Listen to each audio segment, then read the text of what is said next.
Subscribe करिए हमारे channel target UP TET CTET को और बेल आइकन को दबाइए।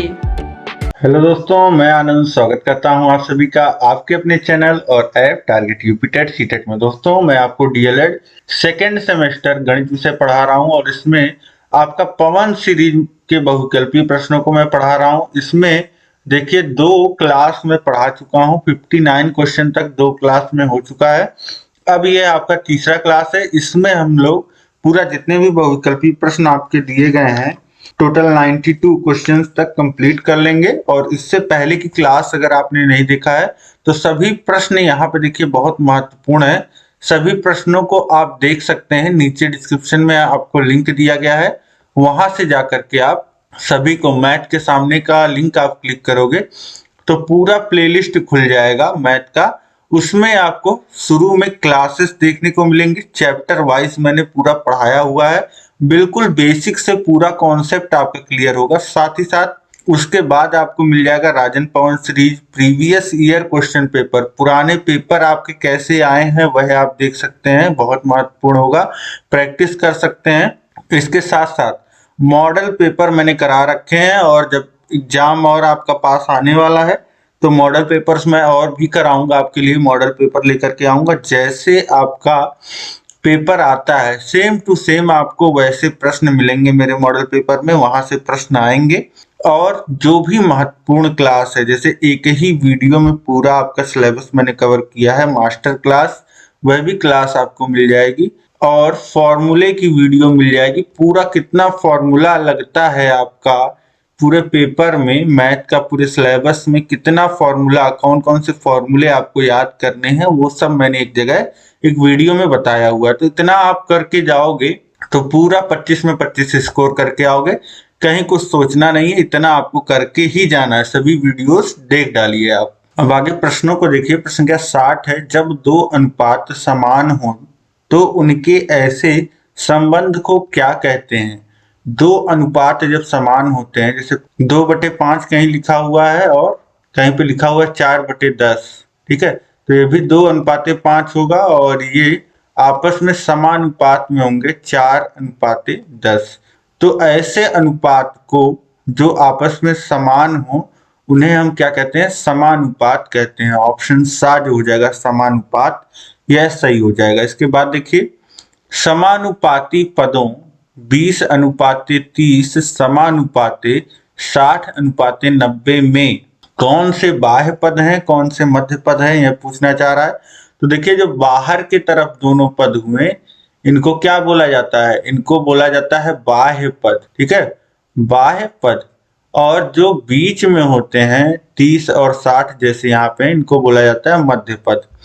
तो यहाँ पे देखिए इसके अनुसार कौन सा सही है, 20 और 60 मध्य पद है, नहीं 20 बाह्य पद है, ऑप्शन बा है। 30 और 90 बाह्य पद है, तो 30 और 90, 30 देखिए मध्य पद है, 90 बाह्य पद है, तो ये भी पूरी तरीके से सही नहीं है।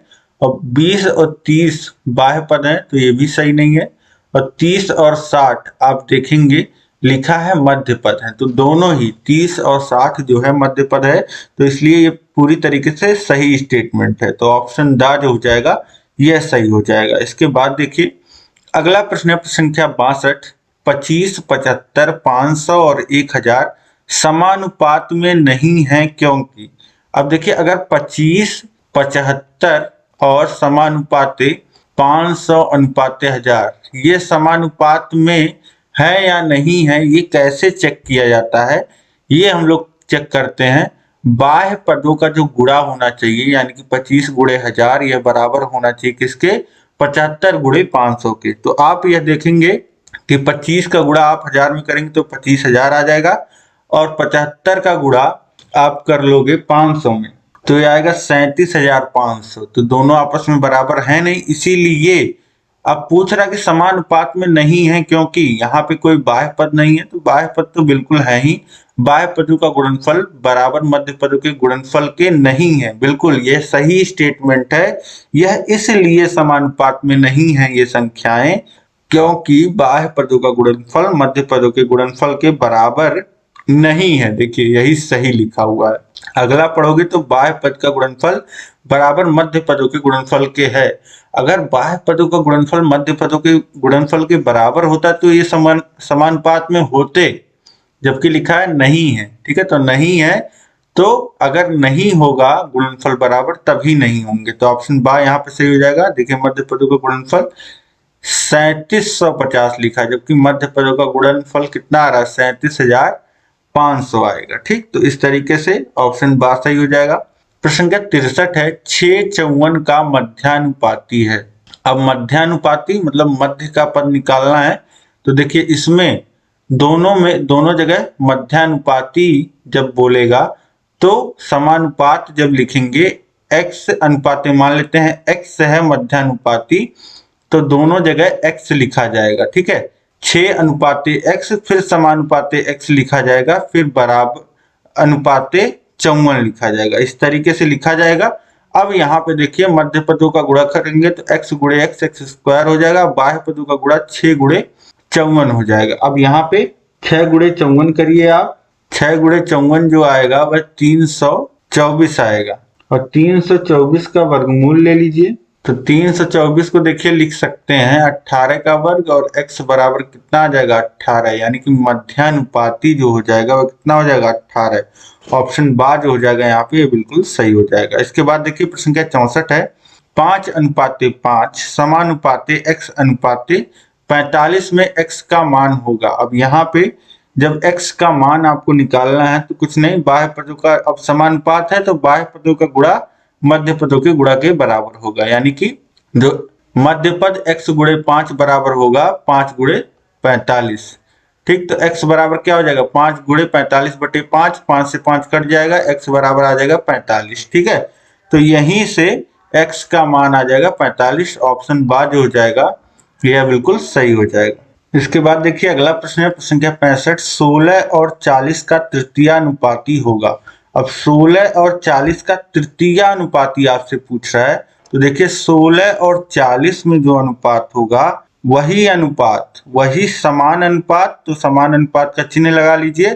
फिर से जो दूसरा पद आया है, जब भी तृतीयानुपाती पूछेगा तो इस तरीके से आपसे दो पद दिए रहेंगे, तो दूसरा पद जो रहेगा वही आप दूसरे अनुपात में पहले लिखिएगा, यानी कि ये भी 40 लिखा जाएगा। 40 अनुपाते, अब जो निकालना है आपको तृतीयानुपाती वह मान लेते हैं x, तो लिखा जाएगा x, यानी कि जो अनुपात 16 और 40 में होगा वही समान अनुपात दूसरे पद यानी कि 40 और x में होगा। ठीक है, तो यहीं से लिख सकते हैं हम 16 गुणे x बाह्य पदों का गुणा बराबर हो जाएगा मध्य पदों के गुणा, यानी कि 16 40 गुणे 40, और यहां से हो जाएगा। अब आगे सॉल्व करेंगे तो x बराबर 1600 और बटे 16, तो 16 से काट देंगे एक बार में, और ये 2 शून्य यानी कि 100 आ जाएगा। तो ऑप्शन सा में दिया गया 100, ये बिल्कुल सही हो जाएगा। इसके बाद देखिए अगला प्रश्न है, प्रश्न संख्या 66, x² + 2y + 3 कैसा व्यंजक है।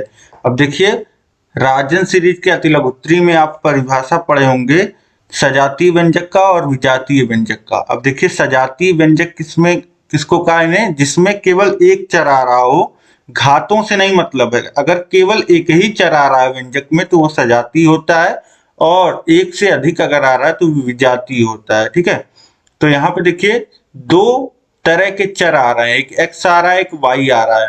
तो एक के अलावा मतलब एक से अधिक चर आ रहा है तो वो विजातीय हो जाएगी। जैसे x और y दोनों साथ में आ रहा है तो विजातीय व्यंजक हो जाएगा। ऑप्शन बा जो हो जाएगा ये बिल्कुल सही हो जाएगा। और यहीं पे अगला व्यंजक आप देखिए जो प्रश्न संख्या 63 पूछ रहा है, 9y² + 4y + 8 कैसा व्यंजक है। अब इसमें आप देख पा रहे हैं कि एक ही चर आ रहा है y। ठीक है, इसकी घात अलग अलग आ रही है लेकिन इसका जो चर आ रहा है वह एक ही आ रहा है, तो इस तरीके के व्यंजक को क्या कहेंगे, सजातीय व्यंजक। ऑप्शन आ जो हो जाएगा यह बिल्कुल सही हो जाएगा। इसके बाद देखिए प्रश्न संख्या 68 है, समीकरण में पक्ष होते हैं। अब देखिए समीकरण में बीच में समानता सूचक चिन्ह यानी कि बराबर का चिन्ह होता है, और अगल बगल पक्ष लिखे होते हैं, यानी कि इसमें 2 पक्ष होते हैं। ऑप्शन बा जो हो जाएगा ये बिल्कुल सही हो जाएगा। इसके बाद देखिए 69 है, 3x² + 5x - 2 व्यंजक कैसा समीकरण है। तो यहाँ पे देखेंगे आप चर की जो अधिकतम घात है वह है 2। 3x² लिखा है जिसमें x की घात 2 है, तो ऐसे व्यंजक को हम कहेंगे द्विघातीय व्यंजक। ऑप्शन आ जो हो जाएगा यहाँ पे, यह बिल्कुल सही हो जाएगा। इसके बाद देखिए प्रश्न संख्या 70 है, x प्लस 1 का होल क्यूब बराबर 0 व्यंजक कैसा समीकरण है। अब देखिए x धन 1 का होल क्यूब, जब आप इसको खोलेंगे तो यहाँ पे फॉर्मूला लगेगा a प्लस बी के होल क्यूब का। तो ये पता है आपको कितना होता है, a cube plus b cube plus 3ab bracket में a प्लस b, यही होता है। अब यहाँ पे आप देखिए तो क्या होगा, a की जगह है x और b की जगह है 1। अब x की जगह a का क्यूब यानी x का क्यूब, b का क्यूब यानी 1 का क्यूब 1, फिर 3ab 3x 3 into x into 1 यानी कि 3x और x प्लस 1, ये आपको मिल जाएगा जब क्यूब हटाएंगे। और इसमें आप देखेंगे तो x की घात आपको कितनी मिलेगी, अधिकतम घात 3 मिलेगी। तो ये कैसा व्यंजक है, त्रिघातीय व्यंजक है। ऑप्शन बा जो हो जाएगा यह बिल्कुल सही हो जाएगा।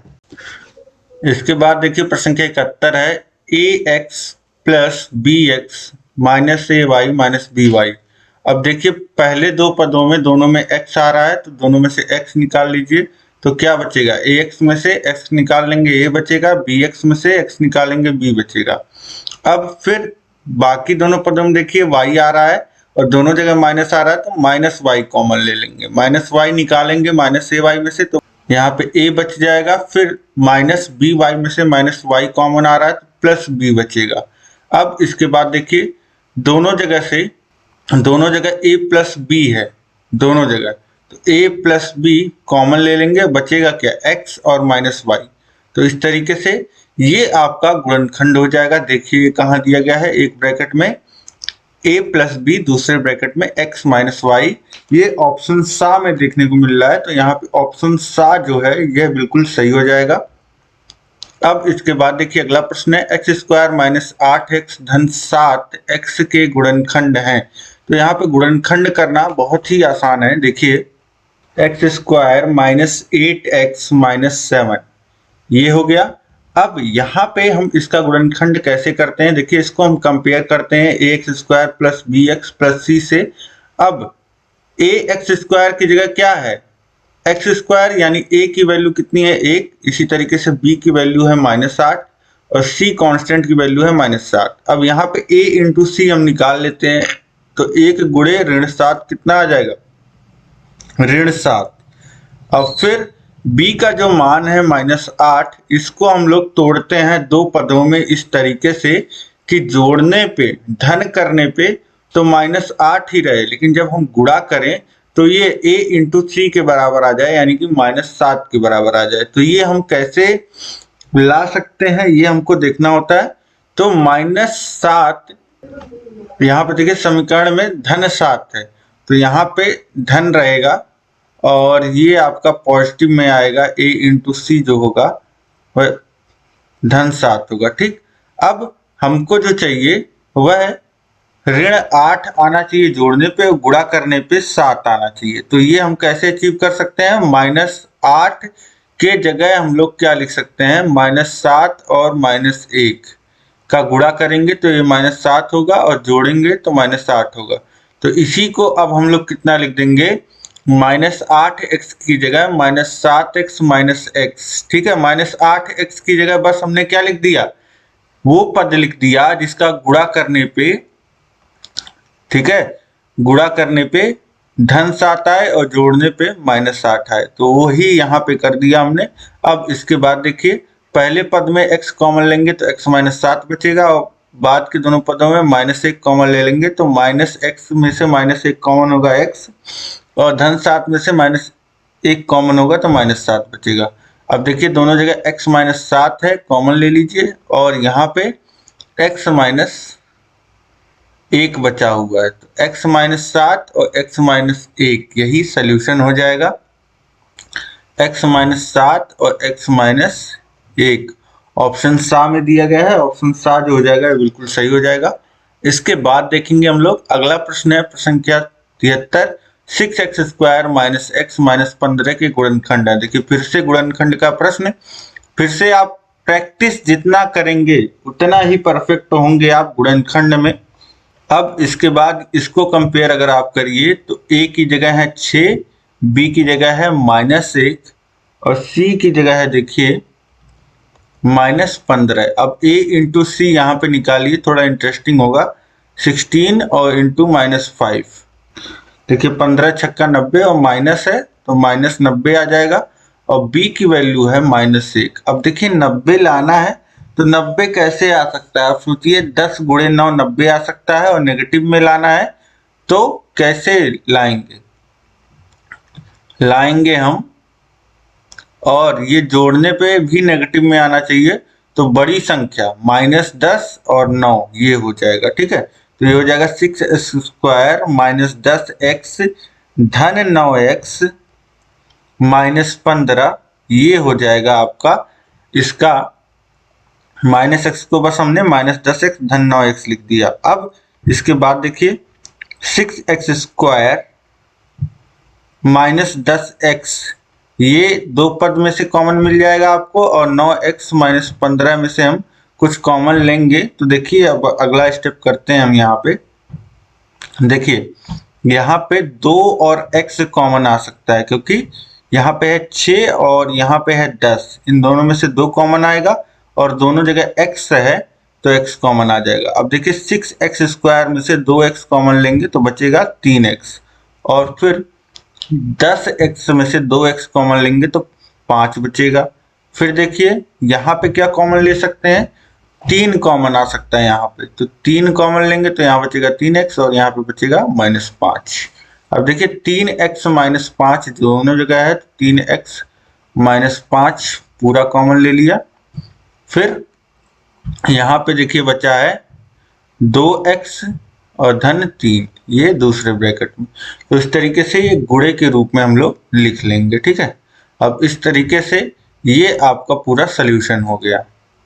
ठीक है, तो यहाँ पे आप समझ गए 3x -5 और इंटू 2x धन 3, तो ये ऑप्शन दा में दिया गया है। ऑप्शन दा जो हो जाएगा यह बिल्कुल सही हो जाएगा। इसके बाद देखिए प्रश्न संख्या 74 है, 1 -8x को पूर्ण वर्ग बनाने के लिए क्या जोड़ा जाएगा। पूर्ण वर्ग बनाना है और देखिए 2 पद दिए गए हैं 1 -8x। अब पूर्ण वर्ग बनेगा ये तो 2 पद किन्हीं 2 पदों के योग के रूप में रहेगा और पूर्ण वर्ग बनेगा तो स्क्वायर रहेगा, यानी कि ये किस फॉर्म में आएगा, a प्लस b के होल स्क्वायर के रूप में आएगा जब ये पूर्ण वर्ग बनेगा। अब इधर समझ लीजिए कि पूर्ण वर्ग बन जाएगा तो कैसा दिखेगा, और a प्लस बी का होल स्क्वायर को अगर हम खोल के लिखते हैं तो क्या होता है, a² plus 2ab plus b²। अब a प्लस बी के होल स्क्वायर में 3 पद आते हैं, अब यहाँ पे देखिए 2 ही पद आ रहे हैं। अब इसीलिए पूछ रहा है कि क्या जोड़ा जाए कि ये पूर्ण वर्ग हो जाए।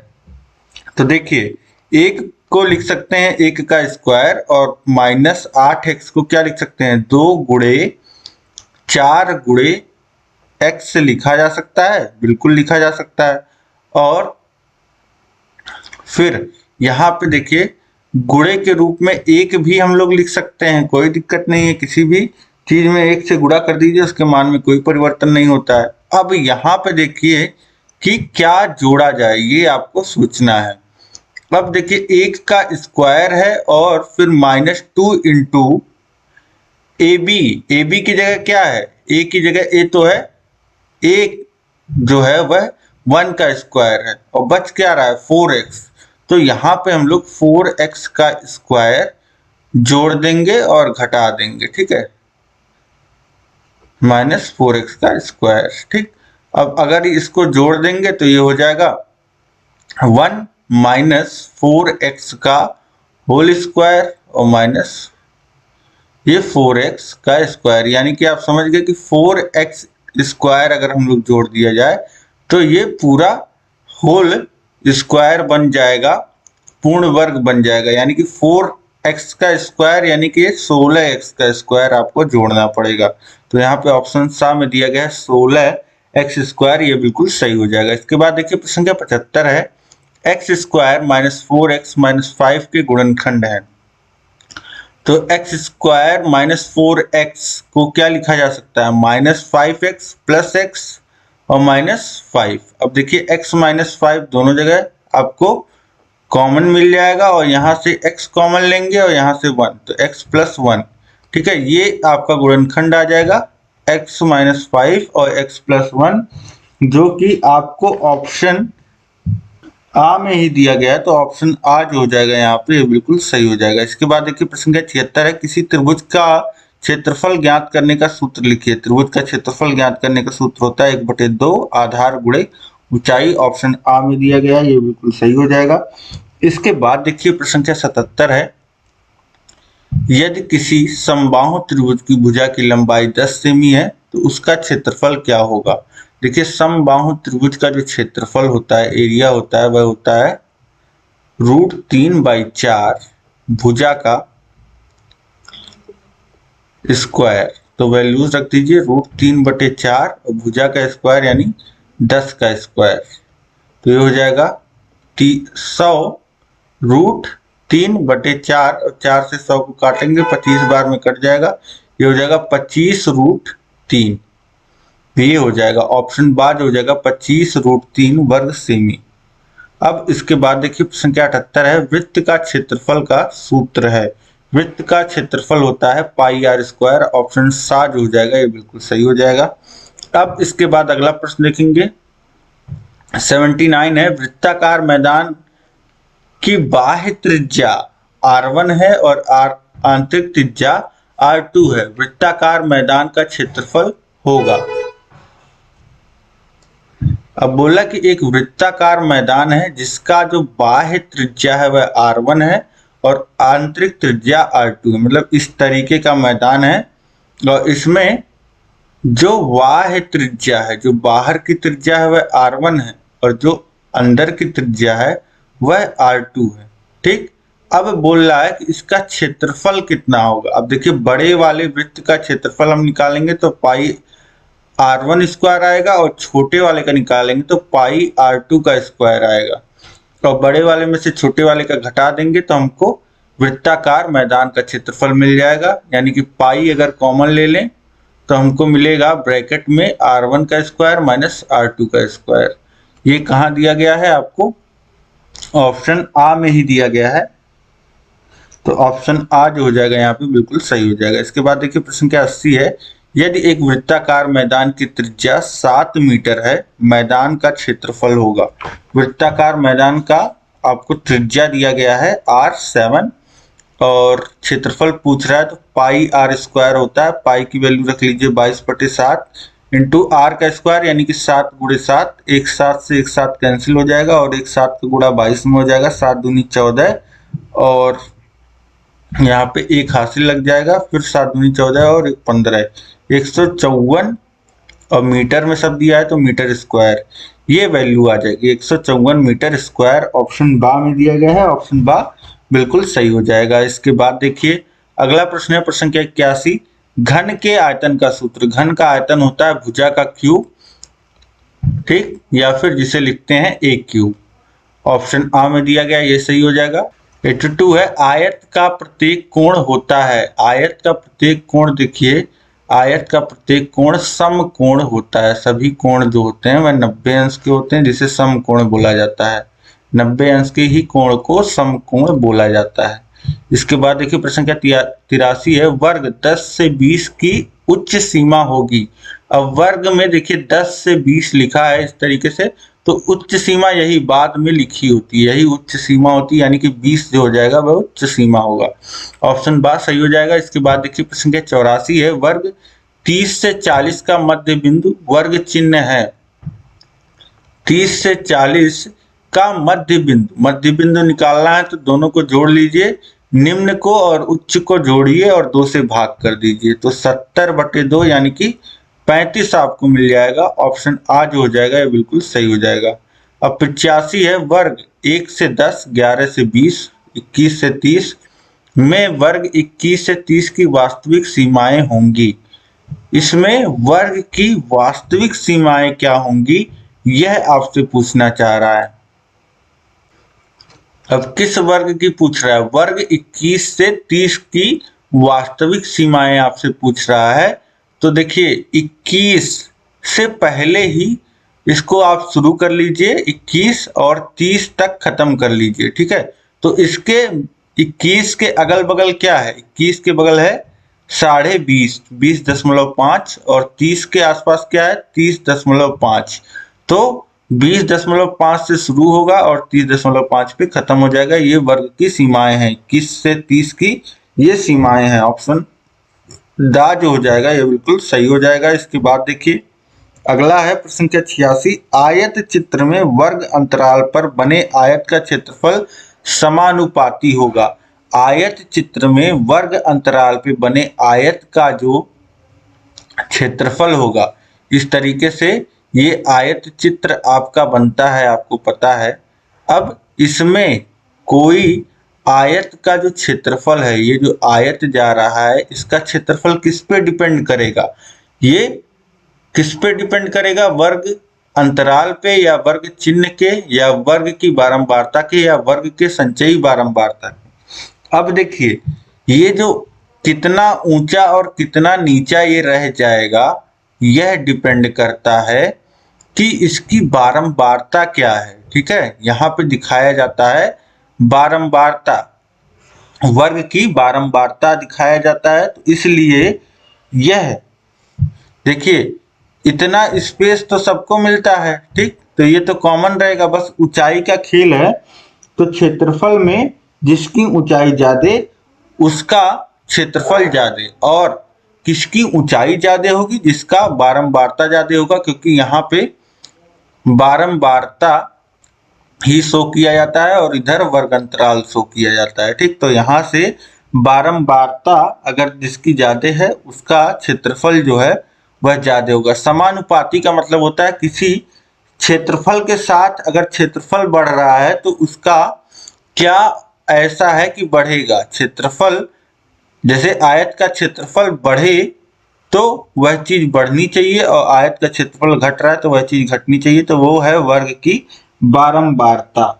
यहाँ पे ऑप्शन सा जो हो जाएगा इसका ये बिल्कुल सही हो जाएगा। इसके बाद देखिए प्रश्न संख्या 87 है। संचयी बारंबारता वक्र को यह भी कहते हैं। संचयी बारंबारता, संचयी बारंबारता वक्र जो होता है उसको तोरण भी कहते हैं। ऑप्शन आ जो हो जाएगा ये सही हो जाएगा। इसके बाद देखिए प्रश्न संख्या 88 है। वस्तुओं को एक दूसरे को पूरा ढकने के गुण को क्या कहते हैं? वस्तु एक दूसरे को पूरा अगर ढक ले रही है, ठीक है, तो इसको देखिए समरूपता तो कह नहीं सकते हैं, क्योंकि समरूप जैसे एक त्रिभुज ये आप बना लीजिए और ऐसा ही बिल्कुल दिखने वाला एक त्रिभुज आप इस तरह ये भी बना लीजिए, ठीक। तो ये समरूप है। अब ये एक दूसरे को पूरा पूरा नहीं ढकेंगे, ठीक है। तो ये होती है समरूपता। अब सर्वांग समता अगर आप देखें तो बिल्कुल डिट्टो वही होता है, ठीक, डिट्टो वही होता है। तो ये तो एक दूसरे को पूरा पूरा ढक लेंगे, ठीक। वस्तुओं को एक दूसरे को पूरा पूरा ढकने का गुण अगर देखा जाए तो क्या होगा? आप सोचिए, सर्वांग समता होगा या अध्यारोपण होगा? क्योंकि समरूपता तो होगा नहीं, ये आपने देख लिया। अब देखिए यहाँ प्रश्न में क्या बोला है कि वस्तुओं को एक दूसरे का पूरा पूरा ढकने का गुण, गुण की बात हो रही है यहाँ पे। और सर्वांग समता आपका क्या होता है? सर्वांग समता दो वस्तुओं का एक जैसा होना, ये क्या है? एडजेक्टिव है, विशेषता बता रहा है। और अध्यारोपण क्या है? एक वस्तु का दूसरे वस्तु को पूरा ढक लेना, इंग्लिश में इसी को बोलते हैं सुपर इम्पोजिशन। तो ये एक दूसरे को पूरा ढक लेना ये होता है गुण। तो अध्यारोपण यहाँ पे सही होगा, ऑप्शन बा जो हो जाएगा यह बिल्कुल सही हो जाएगा। इसके बाद देखिए 89 है। सर्वांग समता में होता है समान बनावट, समान क्षेत्रफल, समान आकार, या ये सभी। तो ये सभी समान बनावट भी होगा सर्वांग समता में, बिल्कुल सेम दिखेंगे, बिल्कुल सेम क्षेत्रफल होगा, बिल्कुल सेम आकार होगा, सब कुछ सेम होगा, कुछ भी अलग नहीं होगा। ऑप्शन दा जो हो जाएगा ये सभी ये सही हो जाएगा। इसके बाद देखिए 90 है, सर्वांग समता में समान त्रिभुजों में होता है समान संगत कोण, समान भुजाएं, समान क्षेत्रफल या ये सभी। तो ये सभी होते हैं सर्वांग सम है अगर दो त्रिभुज तो सारी चीजें सेम। इसके बाद देखिए सर्वांग समता की शर्तें क्या हैं। देखिए साइड, एस का मतलब होता है साइड, ए का मतलब होता है एंगल। तो यहाँ पे साइड भुजा कोण भुजा आपने हिंदी में पढ़ा होगा, भुजा कोण भुजा। और बा है भुजा भुजा भुजा, सा है भुजा कोण कोण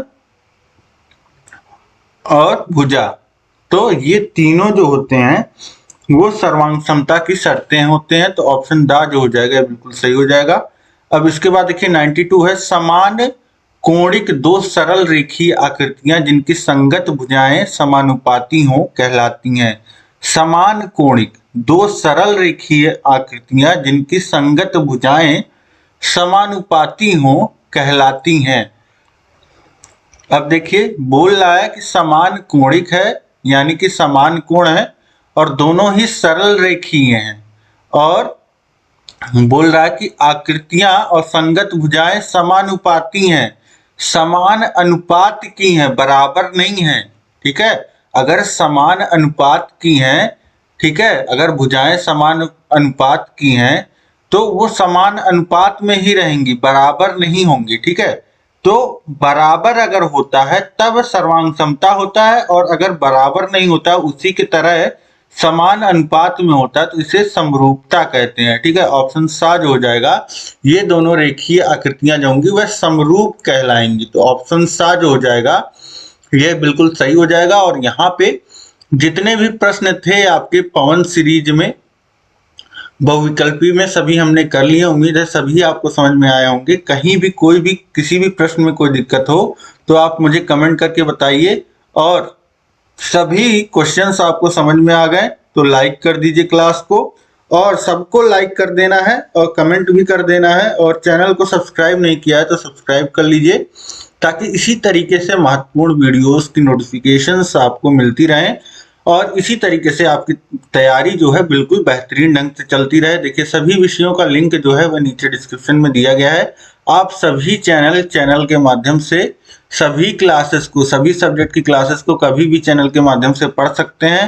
नीचे डिस्क्रिप्शन में लिंक दिया ही हुआ है। और साथ ही अगर आप चाहें तो अपनी तैयारी आप ऐप के माध्यम से कर सकते हैं, और वह और बेहतर माध्यम है। वहाँ पे आपको सब कुछ क्लासेस बिना किसी डिस्टरबेंस के मिलेंगी। क्लासेस के लास्ट में टेस्ट सीरीज आपको मिलेगा, सभी हैंड रिटन नोट्स का पीडीएफ आपको मिल जाएगा, राजन पवन सीरीज का पूरा सोल्यूशन, राजन पवन सीरीज का पूरा पीडीएफ मिलेगा, प्रीवियस ईयर क्वेश्चन पेपर मिलेगा, आपको सोल्यूशन पूरा मिलेगा, मास्टर क्लास मिलेगा, मास्टर क्लास का पीडीएफ और डाउट सेशन भी आपको मिल पाएगा।